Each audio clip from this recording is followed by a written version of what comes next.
ఏపీలో కక్కుర్తి రాజకీయ నాయకుల మాదిరిగా నా కులపోళ్ళైన నాకు ఓట్లేయండ్రా అని అడుక్కోలేదు. కనీసం ఎక్కడ తన కులాన్ని కూడా ప్రస్తావించకుండా హుందాగా రాజకీయం చేశారు విజయ్.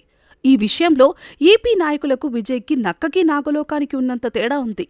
ఇక్కడ కుల ప్రతిపదికపైనే రాజకీయం చేస్తే కులం అనే ప్రస్తావనే లేకుండా రాజకీయం చేశారు విజయ్.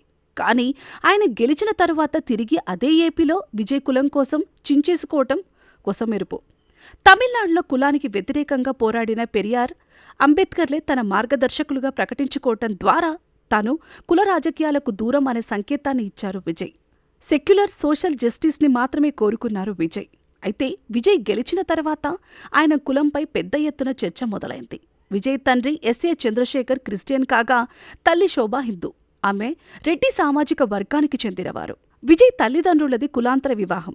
విజయ్ అధికారికంగా క్రైస్తవ మతాన్ని అనుసరిస్తున్నప్పటికీ తాను భారతీయుడుగా కుల మతాలకు అతీతుడుగా ఉండటానికే ఇష్టపడ్డారు. అయితే పార్టీ పెట్టిన తరువాత ఆయన పేరులో జోసెఫ్ ఉండటంతో ఆయన్ని ఒక మతానికి చెందిన వ్యక్తిగా చిత్రీకరించారు. అయితే విజయ్ తండ్రి చంద్రశేఖర్ కూడా ఈ కుల వ్యవస్థకి వ్యతిరేకమే. అందుకే విజయ్ని స్కూల్లో జాయిన్ చేసినప్పుడు కులం, మతం తప్పకుండా ప్రస్తావించాలన్నప్పుడు 2 చోట్ల తమిళియన్ అని మాత్రమే రాయించారు తప్ప విజయ్కి కులాన్ని అంటగట్టలేదు. అయితే అధికారిక రికార్డులు, సామాజిక వర్గాల సమాచారం మేరకు విజయ్ తండ్రి ఎస్ఏ చంద్రశేఖర్ ఉడియార్ సామాజిక వర్గానికి చెందినవారు. తమిళనాడులో ఇది వెనకబడిన తరగతికి కిందికి వస్తోంది.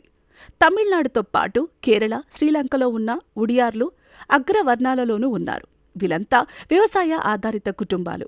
ఉడియార్లను వెల్లాలార్లో 5-6 ఉపకులాలు కూడా ఉన్నాయి. షెడ్యూల్ కులాలలో మాల, మాదిగ, ఇతర ఉపకులాలు ఎలాగైతే ఉన్నాయో వెల్లాలార్లో కూడా ఉపకులాలు వాళ్ళు ఉన్నారు. తమిళనాడులోని ఉత్తర